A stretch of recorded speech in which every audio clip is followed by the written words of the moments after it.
Sir, Bharat में लोग बाकायदा सवालात उठाने के साथ साथ मोदी को भारत की बर्बादी का जिम्मेदार भी ठहरा रहे हैं। यहाँ तक कि पाकिस्तान की जीत का एतराफ अब उनके सियासतदान भी कर रहे हैं। इंडियन नेशनल कांग्रेस के रहनुमा पवन खेरा ने भारतीय वज़ीर-ए-आज़म नरेंद्र मोदी से सवाल किया कि आपकी खारजा पॉलिसी कहाँ है। पाकिस्तान तो आलमी सतह पर कामयाबियां समेट रहा है। कुवैत ने पाकिस्तान पर वीज़ा पाबंदियां ख़त्म कर दी मेरे ख्याल से 20 साल के बाद, और कोलंबिया पाकिस्तान के साथ खड़ा है। भारत तनाव होकर रह गया। तो ऐसे माहौल में आप समझते हैं कि मोदी दोबारा कोई मिस एडवेंचर करने का सोच सकता है? बहुत शुक्रिया शजा आपका मुझे इनवाइट करने का। देखिए, ये मैं तो तकरीबन 3 हफ्ते से यही कह रहा हूँ कि ये फ्रस्ट्रेशन माउंट होती जाएगी। जो ही गवाहियां आती जाएंगी उनके नुकसान की, जो जहाज उनके क्रैश या शूट डाउन हुए ऑब्वियसली, उनका जब टोटल उन पर माउंट करो तो एक बहुत बड़ा प्रेशर होता है। तकरीबन 800-900 एक जहाजों वाली एयरफोर्स के पास 5-6 जहाजों का नुकसान कुछ नहीं है, लेकिन ह्यूमिलेशन देखे कितनी हुई है। और उतना ही प्रेशर उन्होंने इंटरनली भी माउंट कर लिया, एक्सटर्नली अपने ऊपर माउंट कर लिया। इंटरनेशनल कम्युनिटी उनकी बात सुनने को तैयार नहीं है। मैं अभी बहुत सारे नेशनल मैगजीन ये सर्वेस पढ़ रहा था और वो कह रहे हैं कि जहां जहां इनका डेलीगेशन जा रहा है शशि थरूर की लीडरशिप में, वो पूछ रहे हैं कि वो तो पाकिस्तान से कब से आपसे सबूत मांग रहा है, इवन जंग से पहले भी मांग रहा है। अगर उनको नहीं दिए तो आप हमें दे दें। जिन मुल्कों का दौरा कर रहे हैं तो जाहिर है वहां भी कोई सबूत तो नहीं है। जब सबूत आपके पास ना हो और आप बेसलेस जाहिर है इस तरह की कहानियां गढ़े, लोगों का एक वॉर मांगने का माहौल बनाए पॉलिटिकल एजेंडे की वजह से। मैं हमेशा से कहता आया हूं कि अगर आपकी कॉज जस्ट होगी जंग की, तो जंग भी जस्ट होगी। जब जंग जस्ट होगी तो फौज बड़ी कन्विक्शन से लड़ेगी। और आपने देख लिया, ना कॉज जस्ट थी, ना उनकी जंग हमारे ऊपर जस्ट थी, इंसाफ पर मबनी थी, और ना उनकी फौज जो है उस तरह लड़ पाई है। बिकॉज एक उनकी जो रीजन थी, जो एक बेसिकली बुनियाद जिसको जंग पर बनाया था, वही फॉल्टी थी। अब जो जो ये दुनिया में जाएंगे और ज्यादा एम्बैरेसमेंट होगी। और अब हमने देखा पाकिस्तान ने डे 1 से ये कहना शुरू किया हुआ है कि हम सबूत लेने के लिए हाजिर हैं, हम रेक्टिफाई करने के लिए ठीक है, लेकिन कहीं न्यूट्रल बॉडी पे क्या बैठना तो चाहें कहीं पे। लेकिन अगर वन साइडेड आप वॉर मॉन्गरिंग करते रहेंगे तो दुनिया को काफी ज्यादा समझ आ चुकी है और आने वाले दिनों में और ज्यादा समझ आएगी। तो सर, जिस तरह, क्योंकि आप जो पॉलिटिकल हालात से आगाह हैं और आप जिस तरह से कह रहे हैं कि कॉज जस्ट होगी तो फिर वॉर भी जस्ट होगी, लेकिन आपको पता है कि वो ना कॉज जस्ट थी ना वॉर जस्ट थी, लेकिन प्रेशर फिर भी मोदी साहब पे बढ़ रहा है। तो आपको क्या लगता है कि जंग का खतरा मौजूद है या टल चुका है? क्योंकि अगर हम हाल ही में chairman joint chief of staff general Sahir Shamshad का अगर हम देखें तो उन्होंने कहा कि जनूबी एशियाई खत्ते में न्यूक्लियर तसादुम का खतरा मौजूद है। तो आप इसको कैसे देखते हैं? इसमें कोई शक नहीं है कि जब तक आप रैशनैलिटी से सोचे नहीं, जंग का खतरा तो मौजूद रहता है। और आपने नोट किया होगा कि अगर हिंदुस्तान उस वक्त भी रैशनैलिटी या एक ठंडे दिमाग से, इत्तेदाल पसंदी से काम लेते तो वो नुकसान भी ना उठाते जो उन्होंने उठाया।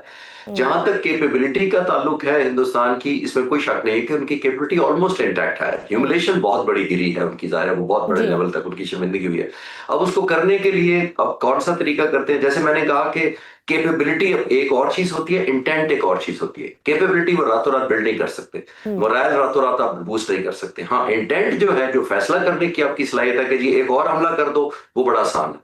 लेकिन हिंदुस्तान को ये भी जो रोके हुए है इस वक्त, जो चीज मेरी हम्बल अंडरस्टैंडिंग के मुताबिक वो रोके हुए, वो मल्टीप्लाइड ह्यूमिलेशन है जो इंशाल्लाह से ज्यादा होगी। हम कब से कह रहे हैं कि, और पहले भी कह रहे थे, मैंने अपनी डॉक्यूमेंट्रीज में ये कहा कि इंडिया के लिए बहुत बड़ा सरप्राइज है। मैंने ये भी कहा मुझे हमदर्दी हो रही है जंग से पहले इनके साथ, उनकी एयरफोर्स के साथ, कि वो इन हालात में हमारे साथ मुकाबला करने आ रहे हैं। अल्लाह ने साबित किया कि वो बात सच साबित हुई।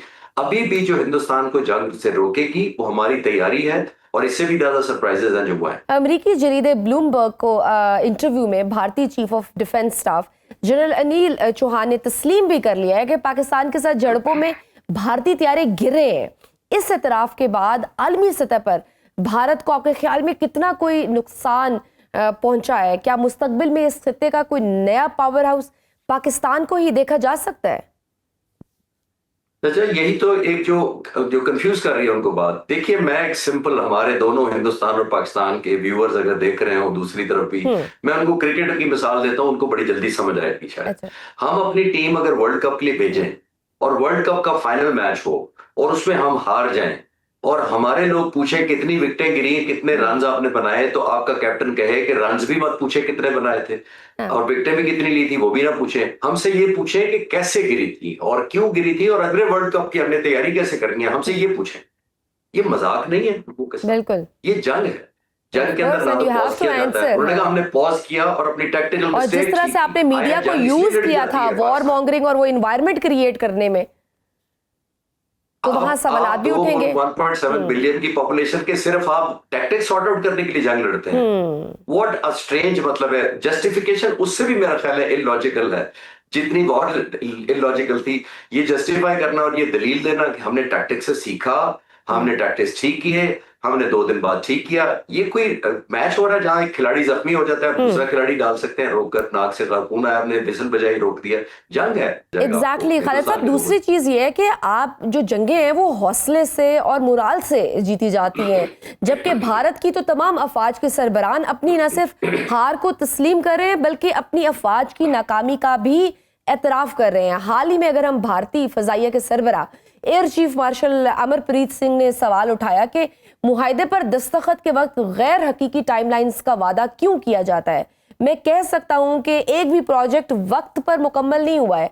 अब इस तरह के बयानात के बाद आप क्या समझते हैं कि उनकी अफवाज में वो मोराल रहेगा जो कल को अगर दोबारा कोई मिस एडवेंचर हो तो ये लोग लड़ सकेंगे? मैं एपी सिंह साहब को जो एयर चीफ मार्शल है उनके, मैं जितना सुनता हूं मैं हैरान होता हूं कि वो एयरफोर्स में एज ए चीफ उनका क्या अपने मुल्क में क्या स्टेटस है। उन्होंने एग्जैक्ट कहा था, मैंने उनकी सेमिनार में स्पीच सुनी है, 30 मई को उन्होंने की थी। वो कहते हैं कि मुझे दस्तखत करते वक्त किसी कॉन्ट्रैक्ट के पता होता है कि जो हमें प्रोडक्ट या वेपन या जहाज प्रॉमिस किया जा रहा है डिलीवरी के पॉइंट ऑफ व्यू से वो नहीं मीट होनी वो डेट, हम फिर भी दस्तखत कर देते हैं। हमें इससे ज्यादा बेबसी आपकी क्या है कि आप उसको डेट रिवाइज नहीं करते हैं, आप डेट जैसे ही डेवलप कर सकते हैं, तो फिर आप एयरफोर्स कैसे चलाएंगे? आप इक्विपमेंट लेते हो, प्लानिंग कैसे करेंगे जब आपको पता ही नहीं है? आपने कहा जी 2026 में फलां जहाज आएगा, वो 2029 तक नहीं आता। अपना वॉर स्ट्रेटजी कैसे बनाएंगे? अपनी वॉर डॉक्ट्रिन कैसे बनाएंगे? आप एनिमी को हाइपोथेसिस कैसे करेंगे? और सबसे बढ़कर अपने उन वेपन्स की इंप्लॉयमेंट कैसे करेंगे? हवा में करेंगे जब आपको पता ही नहीं कि जहाज आना है कि नहीं आना है, जो मिसाइल आना है कि नहीं आना। ये बहुत स्ट्रेंज मुझे लगती है बात, और एयर चीफ के मुंह से आना तो बहुत ही स्ट्रेंज लगती है कि आप, मुझे हैरत होती है कि वो एयरफोर्स पर कैसे इंप्लॉयमेंट करती है, इंप्लॉयमेंट स्ट्रेटजी बनाई करती है, वॉर प्लान कैसे बनाती है।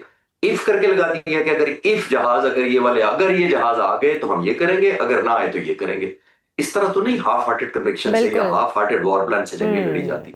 जंगी लड़ी जाती है with full conviction. Timeline plus minus होती है। पाक फिजाइया के मैं जितने प्रोजेक्ट्स देखता हूं, 19 इंडक्शन किए हैं पिछले पाक फिजाइया पिछले 4 साल में, 19 न्यू इंडक्शन टाइम से पहले किए मोस्ट ऑफ द।